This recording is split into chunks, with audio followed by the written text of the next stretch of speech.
Исәнмесез, мөхтәрәм тамашачыларыбыз, Татарстан Яңа Гасыр каналында сез татарлар тапшыруын карыйсыз. Милләт язмышы, аның үткәне, бүгенгесе, киләчәге, буларның барысы да безнең тапшыруда. Бүген безнең программада Төмән өлкәсендә мөселман диния нәзарәте эшчәнлеге.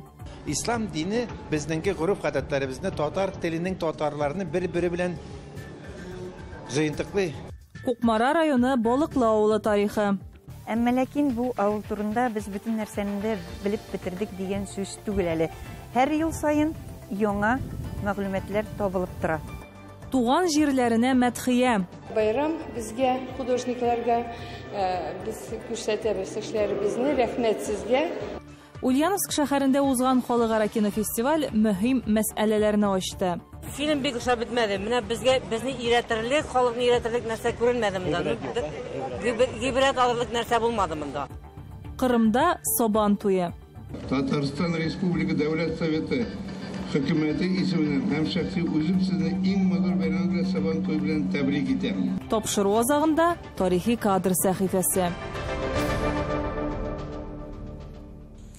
Казанда узучы милли тормыш һәм дин 10-нчы бөтен Россия татар дин әһелләре форумы алдыннан Төмән өлкәсе мөселманнары очрашты. Елга бер тапкыр үткәрелә торган чарада төбәкнең 3 мөселман диния нәзарәте вәкилләре фикер алышты. Игътибар үзәгендә нинди мәсьәләләр? Киләсе видео язмада сөйләрбез.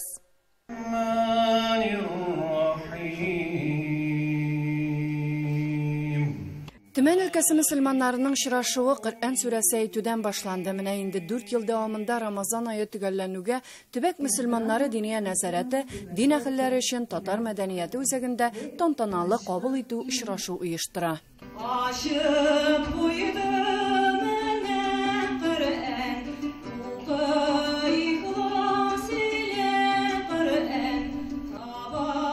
Бу көнне төрле мәчетләрдән җыелган дин әһелләре Коръән, бәйетләр, мөнәҗәтләр тыңлый. Рәсми өлешенә килсәк, өлкә губернаторы һәм Россиянең мөселман дине лидерларының сәламләү хатлары җиткерелә. Әлеге чара бернинди дә максатка корылмаган, тик очрашкач төрле шишләсе мәсьәләләргә дә тукталалар. Кем мәчет сала, кем ача, шатлыклары белән уртаклаша. Бүгенге көндә мөселманнар, яшь мөселманнар, алар хәзер Аллаһка шөкер күп, мәчеттә күп.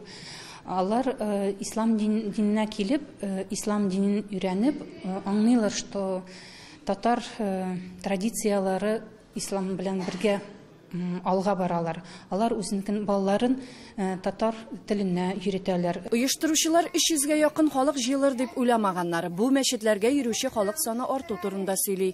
Күбесе яшьләр ди, Индрей Весләсеннән Хәмзә Камалов. Мәчетләребездә якшәмбе мәктәбе эшли.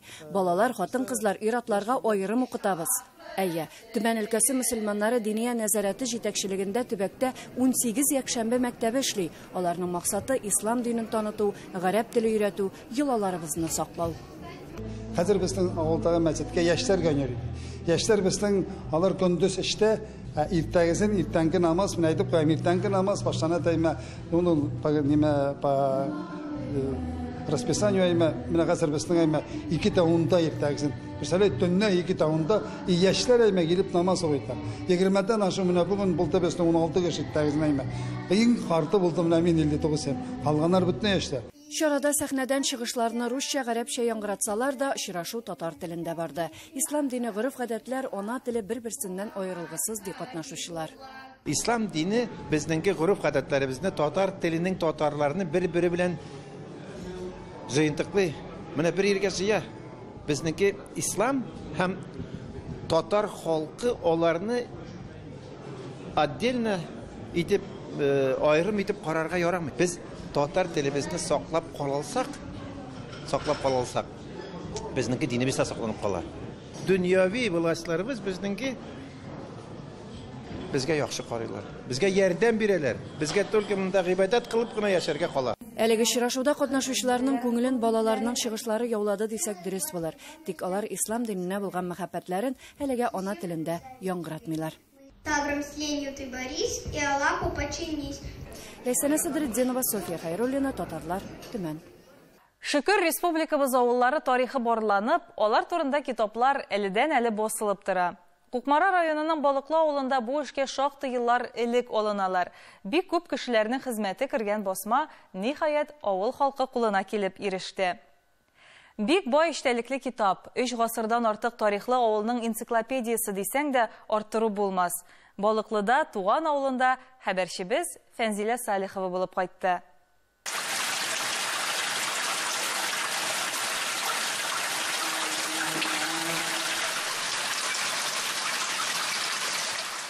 Әзине монда төшкәч Гали чишмәсе. Оның артында элекке заманда бабайлар Давыт чишмәсе дигән Гомәр чишмәсе. Түбәнештә Фазыл чишмәсе, хәзер Түбәнеш чишмәсе диләр, алгы якта Фатih чишмәсе. Бер авылга 6 чишмә. Балыклы халкы бәлкем аларга якынрак булу нияте белән 2 тапкыр күченгәндер дә. Кояш чыгышы ягындагы тауларга менсәң, киртләшәнеп торган урын борынгы нигезләрнең берсе. Авыл мин дә шунда туып үстем, уч төбендә кебек җәелеп ята. Йортларның күбесе яңа. Булгавыр һәм дәһшәтле елларда бабаларыбызның чит туфракларга алып киткән иске таш юлда хәзер асфальтка төренгән. Юлдашым Фирдания Нугаева еракта яшәсә дә, авылның һәр кешесен белә һәм аның үткәнен барлап, бер буенда балыклы дип исемләнгән китапны туплаган. Тарихны 1678 елдан башлап таптык инде аның патшаның теге санау хикәятләреннән. Әмма ләкин бу авыл турында без бөтен нәрсәне дә белеп бетердек дигән сүз түгел әле. Һәр ел сайын яңа мәгълүматлар табылып тора. Авыл тарихын язу өчен ким дигәндә 15 ел вакыт кирәктер. Чөнки авыл тарихлары ашыгып язылырга тиеш түгел. Безнеке ашыгырчарак булды, чөнки менә үзебезнең карт әби-бабаларны әзрәк сөендерәсе килде. Шуларның берсе 85 яшьлек Миңлероза Касыймова капка төбендә үк каршы ала һәм истәлекләргә бирелә. Йортлары мәчет каршында гына булып, вакытны манара күләгәсенә карап билгели торган булганнар. Манараны кискәч, башларын тәрәс төбенә куеп елаганнары онытылмый. Китапта исә ачлыгы белән үзәкләренә үткән сугыш еллары хатирәсе. Автор Миңлероза ападан бәрәңге кәҗемәсе рецептын язып алган. Бер чиләк пешергән, чирәгән бәрәңгене бик әйбәтләп юасың. Юаш ул шикәр кебек ак ала. Ашамаган яфрак калмады, пешән ашабыстым дип җыримын мин. Сугыш вакыты bütün tәрәзәләрне бикләделәр, бомба төшмәсен өчен дибеме утланы төндерттеләр. Шыра яндырып, шыраны күбәйтеп телеп куяр яктаны, шыра яндырып, ширатлашып ашарык. Миңлероза апа авылда останыклар дип йөртелгән нәселдән. Әтисе Миннегали ага заманына күрә белемле кеше була.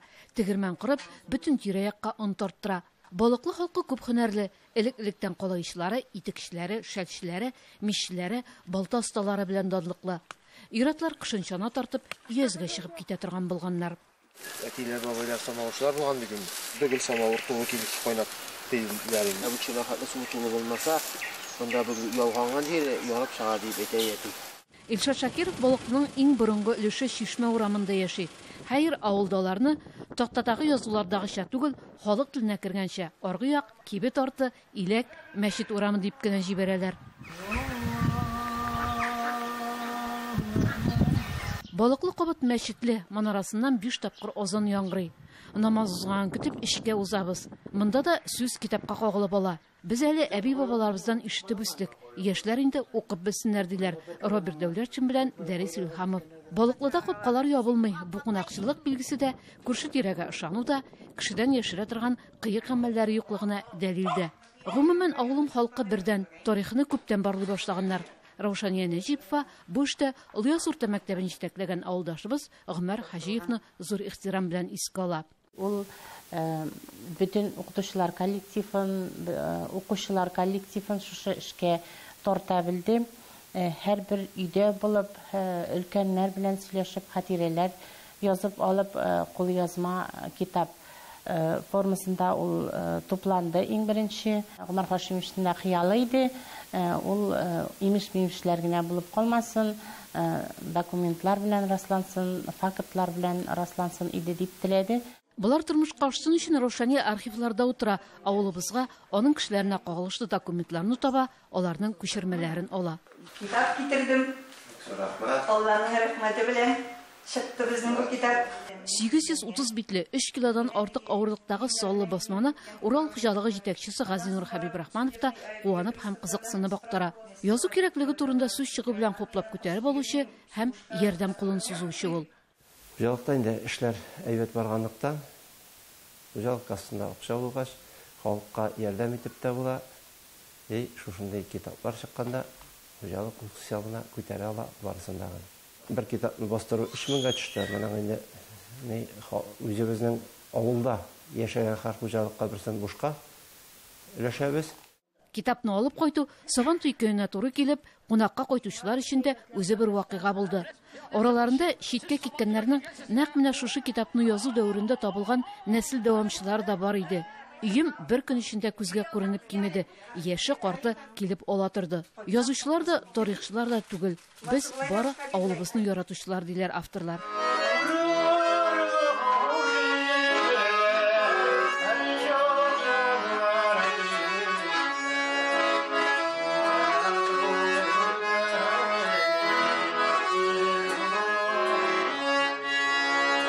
6 шишмә тавышына ачык дәрәзәне агылучы гармун тавышы кушыла. Җыры да туган авыл турында. Күкмара районыннан Фәнзилә Салихова, Татарлар.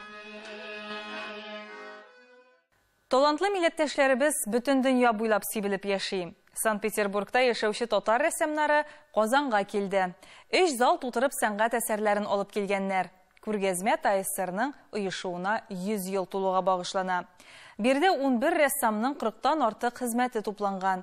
Читтә яшәсәләр дә, алар Казан һәм милләтебезнең матурлыгын ача алган.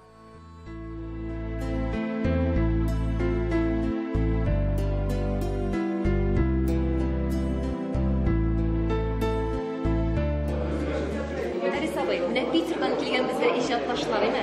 Алар белән күрешү сезнең өчен бәхетме? Карап чыктыгызмы картиналарны? Нинди хисләр белән күрелде? Гомумән бу безнең Татарстан өчен көтелмәгән кунаклар булар. Шуннан да шундый хөрмәтле татар рәссамнары, Петербургта иҗат итүче танылган рәссамнарның бердәм булып килеп төшләре бу. Шуннан да аларның хөрмәтләре ташып торуларын күрү шатлык истәде. Мин шаккаттым, мәтәм бу миңа да кирәк икән бу очрашу, чөнки алар шушы безнең Куршариев мәчетен, Симбика манараларын әллә нинди ракурсларда бирәләр. Сагынулар ташып тора, милләт пәрвәрләр шундый. Гомумән мин куанам бу очрашу белән һәм һәр көн алар белән бергә эшләү, алар белән аралашу шәхсән үземә тагын бер башка күтәрелеп әйтәсе килә. Эшләре мәртәбәле шундый, төсләр байлыгы. Гомумән монда безнең Татарстан читтә яшәүче төсләр патшалары җыелды.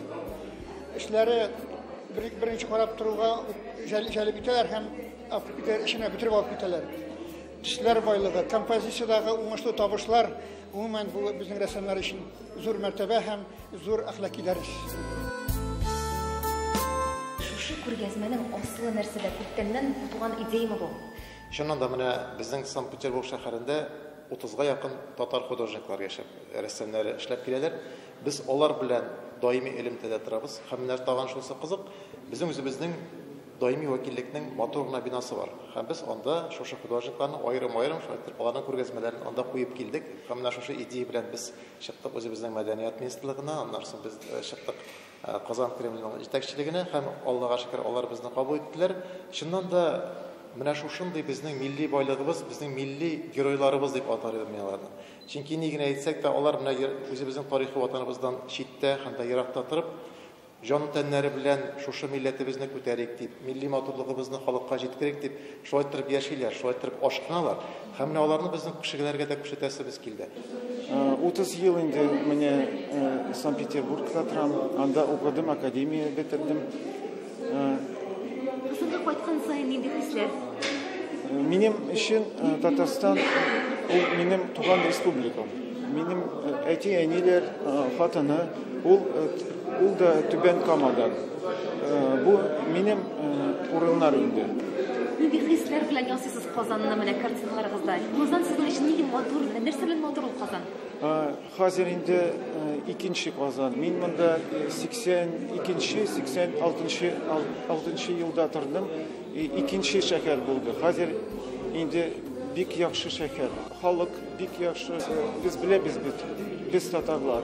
Барыбер ерак, барыбер Татарстан белән яшәйбез. Әйтергә байрам безгә художникларга без күрсәтәбез эшләребезне. Рәхмәт сезгә.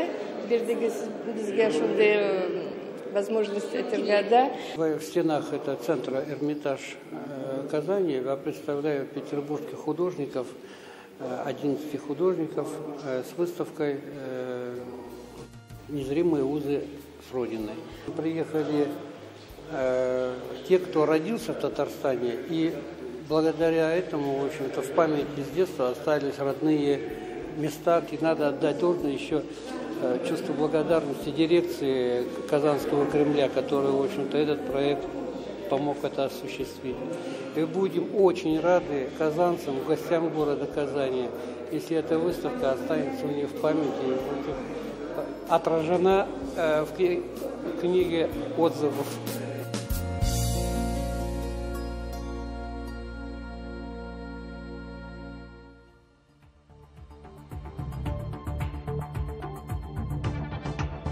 Siz Татарлар тапшыруын карыйсыз. Программабызның икенче өлешендә Ульяновск шәһәрендә узган халыкара кинофестиваль мөһим мәсьәләләрне ачты. Фильм бик ошап бетмәде. Менә безне иретерлек, халыкны иретерлек нәрсә күренмәде монда. Гибрәт алырлык нәрсә булмады монда. Кырымда Сабан туе. Татарстан Республика Дәүләт Советы Хөкүмәте исеменнән һәм шәхси үзем сезне иң матур бәйрәм Сабан туе белән тәбрик итәм. Тапшыру азагында тарихи кадр сәхифәсе.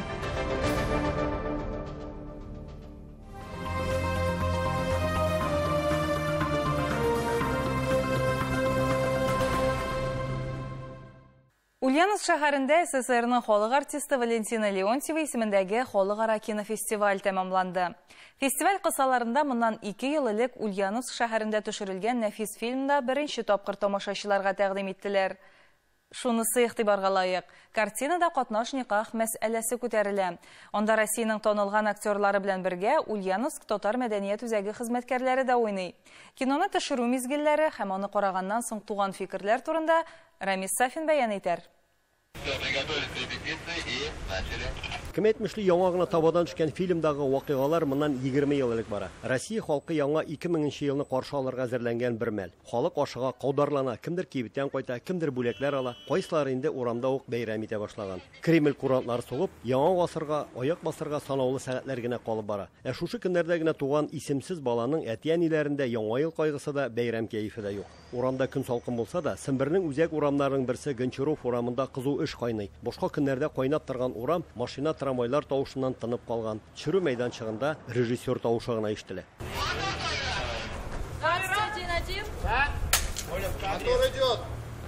Менә инде 4нче көн, көндез дә, төнлә дә без кинога төшеп ятабыз. Менә инде һәр сәгать 2 тула.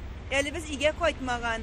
Менә шунысы да бик әһәмияткә ия. Без монда үзебез сөйләгән кебек булсак та, экранда безнең тавышларны урыс кешесе озвучивать итәчәк, тавышландырачак инде. Менә бик күңелле, бик рәхәт. Мин беренче әйткәчтән каушап та калдым. Кинода түгел, театрда уйнаганым юк иде. Менә татар культурасын күтәрергә, катнашникка проблемасы булганга күрә катнашырга уйладым. Фильмда баш рольне Мәскәүнең Роман Диктюк театр артисты, татар егете Наил Абдрахманов уйный. Аның нәсел тамырлары Түбән Новгород өлкәсенең Сафаҗәй авылына барып таша. Үзе Мәскәүдә туган, шунда Щепкин исемендәге югары театр училищесының Борис Клюев җитәкли торган кино бүлегендә укыган. Бу аның икенче тапкыр кинога төшүе. Вот сейчас выйдет фильм еще летом. Первый о наших первопроходцах экспедиции Беринга, там о Семене Челюскине, о Василии Прончичеве. Вот в кинотеатрах тоже будут показывать. Бүген исә Семберләр зал тутырып үзләрендә төшерелгән картинаны карарга килгән. Мәскәү кинокомпанияләренең берсе төшергән әлеге фильмда сүз татар һәм рус милләтеннән булган егет белән кызның яшьлек мәхәббәте, аларның туе һәм бала туганнан соң барлыкка килгән проблемалар хакында бара. Аерым алганда картинада ике җитди проблема күтәрелә. Беренчесе балага исем кушу һәм икенчесе аны сөннәткә бирү. Мин шундый нигәр килдем инде заключениегә. Үләнсәң татарга үлән, урыска үлән инде. Мондый проблемалар булмасын. Исем кушырга, ничек мулага албаргамы, батюшка албаргамы. Монда милләтнең нечкәлекләрен уйлап бетермәгәннәр, уйлап бетерәсе бар. Мәсәлән, безнең сөйләм телендә зур хаталар күрдем. Киемнәрдән. Работа, конечно, проделана грандиозная, мы это видим. Актеры хорошо играли. Занимательный фильм, даже для малышей. Они смотрели, не отрываясь. Все смотрели. Это, наверное, очередной фильм, который будут показывать теперь перед Новым годом. В Ульяновске точно. Шунсы кызыклы, премьераны карарга келүүчүлөр арасында катнаш никахта болуучулар да бар иде. Я сама замужем за русским, и как бы вот так же возникала проблема назвать ребенка, и, конечно же, противостояние моих родителей, моего мужа, но мы тоже нашли альтернативное решение. Мен үземдә катнаш никахта булган кеше, дөресен генә әйтсәм, мин катнаш никахны бик килештереп җиткермим. Мәхәббәт тора бара, ул мәхәббәттә бетә икән шиңә. Моннан 2 ел элек картинаны төшергәндә аңа шартлы рәвештә исемсез дигән исем биргән иделәр. Премьерага аны ни өчендер колакка азрак ятышсыз бурангы кыргый бабаларыбыз дигән исем белән тәкъдим иттеләр. Не исключено, что еще это название поменяется. Фильм до тех пор, пока он не вышел на экраны, фильм еще не назван. Да, это рабочее название. Комедия жанрында төшерелгән әлге фильмда Россия киносының танылган артистлары белән бергә Ульяновск татар мәдәният үзәгенең Барит Орханов исемендәге татар халык театры артистлары һәм Ак калфак оешмасы кызлары да катнашты. Фильм бик ошап бетмәде. Менә безне иретерлек, халыкны иретерлек нәрсә күренмәде монда. Гибрәт алырлык нәрсә булмады монда. Россия киносының танылган актерлары Алексей Булдаков, Камил Лариннар катнашында төшерелгән әлге фильм киләсе елның гыйнвар айында зур экраннарга чыгачак. Ульяновскидан Рамис Сафин, татарлар. Девам итәбез. Симферопольдә Кырым Сабантуе узды. Бар халык тарафыннан зарыгып көтелгән милли бәйрәмебез җыр, моң, халык биюләре белән үрелеп барды. Милли уеннар, шәп бүләкләр, Юрий Гагарин исемендәге паркта үткәрелгән Сабантуй һәркемнең күңеленә хуш килде. Кырымнан махсус репортаж.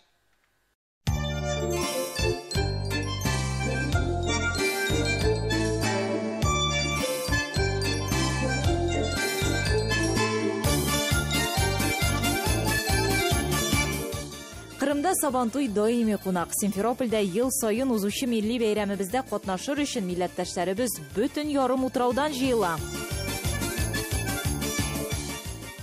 Кадерле дуслар, хөрмәтле ватандашлар, Татарстан Республика Дәүләт Советы хөкүмәте исеменнән һәм шәхси үзем сезне иң матур бәйрәм Сабантуй белән тәбрик итәм. Билгеле, ел сайын Кырым Сабантуена Татарстаннан да кунаклар килә. Данлыклы артистларыбыз Римма Ибраһимова, Алмаз Хәмзин һәм башкалар катнашында узган бәйрәм һәр кемгә тансык.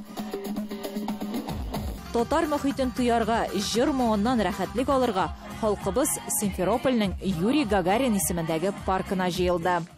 Праздник пришел с материковой России, но, как видите, собирает много людей, всем очень нравится, и поэтому я думаю, что мы с каждым годом будем отмечать это мероприятие, этот замечательный праздник, масштабнее и масштабнее. Праздник Сабантуй символизирует собой не только духовность и национальную самобытность татар, но и способствует развитию и укреплению мира, дружбы и взаимопонимания между всеми народами Крыма. Шул ук вакытта ярым утрауда Кырым татар халкының кадерле бәйрәме дә уза. Барсына да урын җитә, бик күңелле дип җиткерә бәйрәмнәр хакында күп кенә масса күләм мәгълүмат чаралары. Самое обязательное – это борьба.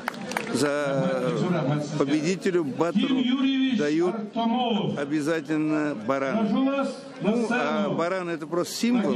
А где-то машина дает, где-то мотоцикл, где-то набор чего-то. Ну, батр получает дорогой подарок. Бәйрәм кунакларын сый-хөрмәт белән каршы алу һәр вакыттагыча үзәктә, тәмле шәкшәктән, пылаудан авыз итмичә булмый. Билгеле инде төрле спорт уеннары, уен-көлке, бәйрәм бүләкләре. Булар барсы да Кырым Сабантуенда. Гүлия Садыкова, Дина Газалиева, Кырым. Россия безнең уртак дәүләтебез. Аны төзүдә татар халкының керткән өлеше зур икәнен барыбыз да беләбез. 12 июнь Россия көне. Тарихи кадр сәхифәсе бүген нәкъ менә шул вакыйгага багышлана.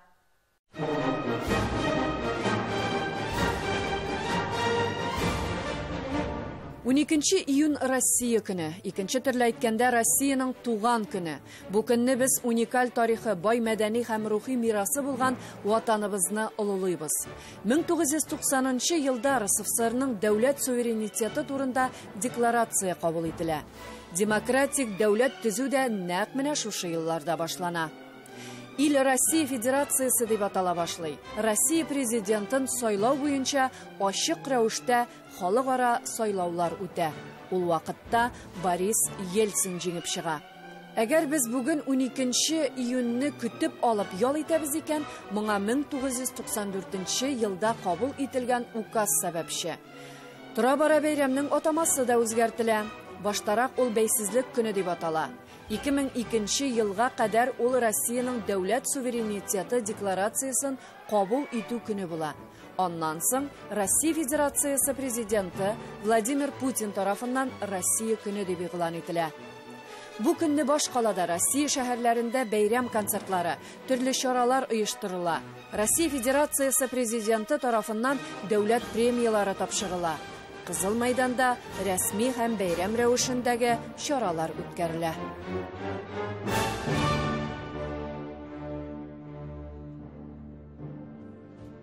Киләчәге бар милләт без, шәхесләргә бай милләт без. Халкыбызның данлыклы ул кызлары белән горурланып, аларның эш гамәлләрен дәвам итеп яшик. Сау булыгыз.